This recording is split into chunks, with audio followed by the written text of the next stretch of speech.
la autoridad académica en este momento está muy interesada en configurar como un grupo en el cual creo que el doctorado en estudios sociales podría tener un liderazgo claro y podríamos avanzar mucho más, no solo en impactar estas poblaciones que hemos trabajado desde proyección social en Bogotá, en el país, en los diferentes proyectos que hemos tenido en Latinoamérica a través de Claxo, sino poder impactar la propia universidad, y creo que esto es muy importante.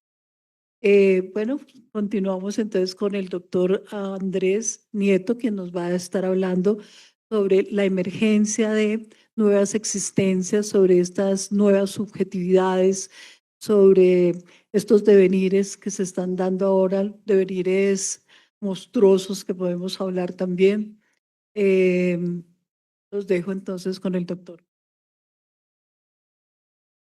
Muchas gracias, un saludo para todos, para todas, para todos. Y es que recogiendo esta línea del doctorado y esa serie de crítica, ficción, experimentación, la clave de esto y la diferencia fundamental entre lo social, con la sociedad, con el grupo social, es poder volver a esa posibilidad de entender que hay unos sentimientos y unas posibilidades de conexión entre las personas. Esas nuevas formas de existencia no son mínimas, pero cuando el capitalismo intenta agruparlas, nos deja sin la posibilidad de que la academia pueda nombrarla. Y si no se nombra, no existe. El problema de lo que tenemos hoy es que la situación, lo que nos lleva en el hecho mediático, por ejemplo, en lo que pasa en el país, no nos permite ver que hay unas singularidades de unos cuerpos que están resistiendo de formas distintas. Porque lo que está pasando hoy en el Bajo Cauca no es una posibilidad que nos permita ver bajo una lupa o un nombre o una cualidad de un movimiento social como esas personas no viven sino sobreviven. ¿Y cómo siente alguien cuando sobrevive y no vive? ¿Qué está pasando con esas problematizaciones que lo decía muy bien aquí el panel? ¿Qué pasa cuando el asunto final no es el problema, sino la problematización es el camino?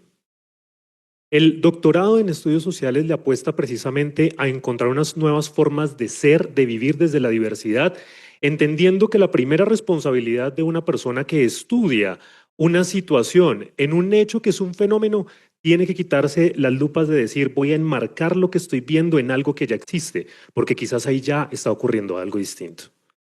No hay una posibilidad de, por ejemplo, hacer un reclamo de por qué en ciertas zonas de este país como el Putumayo no hemos logrado un empoderamiento fuerte respecto a las estructuras machistas y patriarcalistas, cuando realmente no hay posibilidad de resistir porque no tengo tiempo de pensar en ello, cuando no tengo las herramientas, cuando la sensación de cuidado alrededor de una política pública del Estado no está planteada desde una posibilidad de pensar qué necesita el cuidado diferencial. ¿Cómo es el proceso del cuidado cuando ni siquiera puedo cuidarme a mí mismo y no hay nada que me soporte que me cuidan? Cuando el hecho del cuidado pasa por una posibilidad primero de estar vivos. Pero las diferencias emergentes en medio de esto, y lo hemos planteado en las diferentes líneas de investigación, está ligada a quizás poder llegar a ver cómo hay unas conexiones de competencia entre potencias de personas que son del común pero están haciendo la diferencia. Porque muchas veces nos quedamos en el caso gigante, en el gran activista, en el gran político, en el caudillo, cuando quien está haciendo historia es la resistencia de las madres de Soacha. Cuando lo que está pasando de forma diferencial acá es que en medio de salones, en medio de la urbe, tenemos acoso sexual y se naturaliza. Ahí ya no hay cuidado, por más que queramos plantear un devenir histórico. ¿Qué pasa con esas juventudes cuando la juventud se sigue concibiendo como un espacio etéreo de un momentáneo de un cuerpo y no en una posibilidad singular de conectar con los otros? Si nosotros no superamos esas brechas en el marco del cuidado, no hay una posibilidad de transformación. Pero la diferencia diferenciante que busca precisamente y le hemos apostado desde el doctorado en estudios sociales es que quizás el capitalismo ha sido tan vivo, tan fuerte en atrapar la diversidad y lo que queremos que sea diferente, que ya le puso todas las etiquetas y entre tanto creemos que eso es diferente, pero ya no fue. Y por eso nos preocupa tanto en esas investigaciones cuando nuevamente y constantemente escuchamos, vamos a ir a explorar lo diferencial, la habitabilidad en calle. ¿Eso es diferencial? Vamos a ir a algo nuevo, vamos a hablar de las actividades actividades sexuales pagas. ¿Eso es algo nuevo? Vamos a explorar las identidades, las orientaciones sexuales y los nuevos géneros. ¿Eso es algo nuevo? Y cuando entramos a ver que el mercado dispuso para todos estos grupos y cuerpos una forma de ser, sentir, vivir, estar, hacer, hasta querer, nos damos cuenta que ya hay una captura absoluta. Pero en medio de esas situaciones hay cuerpos que están resistiendo. Y están resistiendo fuera de las grietas que hacen o que busca el capitalismo que caigan allí para que no sean visibles. La posibilidad de investigar desde los estudios sociales es hacer visible lo que los otros no quieren que sea visible, a pesar que está al frente nuestro. Y esas posibilidades de la diversidad la hemos llamado incluso en una de las líneas la monstruosidad. Y es que ser monstruo, en términos tradicionales de la modernidad, cuando se nos dijo que el problema era de sujetos, se nos dijo que el monstruo era la maldad, que el monstruo era lo bestiario. Cuando monstruo viene de mostrar, de monitus. Todas las culturas y todas las cosmogonías tenemos miedo a los monstruos, no porque sean malos, sino porque nos muestran lo que nadie quiere ver, sino porque están delante de nosotros y nos parecen tan raros que a veces pensamos que eso no debería existir. Pero cuando dialogamos con ese monstruo, nos damos cuenta que eso es la realidad de la vida. Y que esas cosas que nos parecen tan extrañas realmente es lo que hoy está moviendo los sentimientos, las sensaciones y las verdaderas resistencias, que es una resistencia contra el capitalismo para una vida. Y después de vivir ya pensemos en el resto. Pero volviendo un poco a lo que pasa en Colombia, hay personas en este país que no tienen las condiciones de resistir, porque ni siquiera tienen la posibilidad de vivir. Y cuando no tenemos la posibilidad de vivir, no hay nada que hacer porque se acaba el hecho estético, político, ético, y nos quedamos en un hecho epistemológico donde queremos es nombrar algo en una investigación, olvidando que detrás hay un cuerpo, una persona y unos sentimientos que deben conectar. Pero quizás el principal momento de la diversidad y esas nuevas formas de poder expandir y entender que hay personas, cuerpos que se configuran distinto para resistir a presiones, es el hecho del contagio. Y es que el doctorado ha buscado potentemente, y lo nombraban aquí, poder contagiar a la misma universidad. Poder llegar y decir, ¿qué vamos a hacer en la ruta de acoso sexual? Ahí necesitamos un proceso de cuidado explícito y directo, que no necesitamos todavía llegar al Catatumbo para decir que allí también está ese problema, pero empecemos por la casa.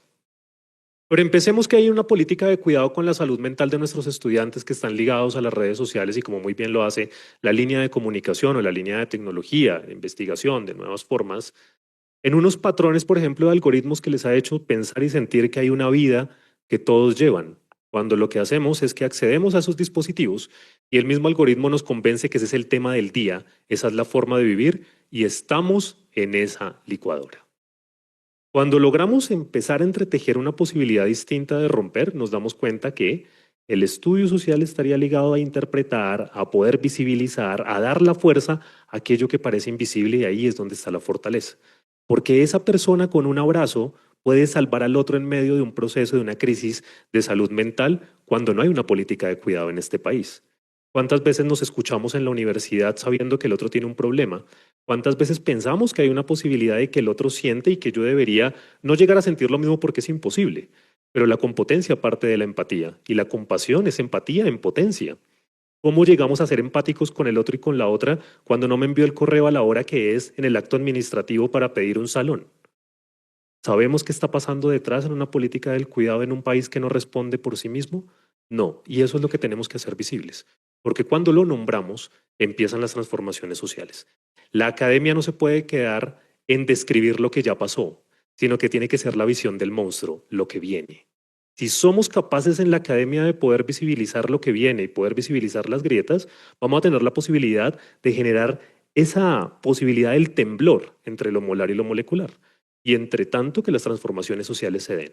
Cuando la persona es potente es porque cree en sí misma, pero alguien tiene que decirle que tiene razón y posibilidad de ser a pesar de no ser reconocido. ¿Qué hacemos con poblaciones como Encaloto, como Pulí, donde nadie se acuerda y no son nombrados? Lo que pasó el fin de semana con el terremoto dio cuenta que las personas no tenían ni idea que existía Párate Bueno. Y el asunto fundamental en la tendencia número 2 de X era qué paradójico el nombre Párate Bueno para levantarnos en un temblor. Si nosotros vemos de fondo el ámbito lingüístico de lo que hay allí en el cuidado, no hay una posibilidad de acción. Pero el hecho no es solo político, el hecho es estético y por eso la crítica es fundamental, porque la crítica es la creación desde lo estético en unas formas de arte que están en dónde estamos, cómo estamos, con quién conectamos y cómo resistimos colectivamente. Desde allí es que es el estudio, los estudios sociales están, y desde allí es que las diferencias y las convergencias empezamos a plantearlas en los nuevos devenires, en los nuevos cuerpos, porque poder ser distinto dentro de la diferencia es lo que el capitalismo más odia y es la salida a una sociedad, a una posmodernidad que olvidó que sentimos y que debemos ser absolutamente afecto para conectar. Eso es lo que teníamos por decir.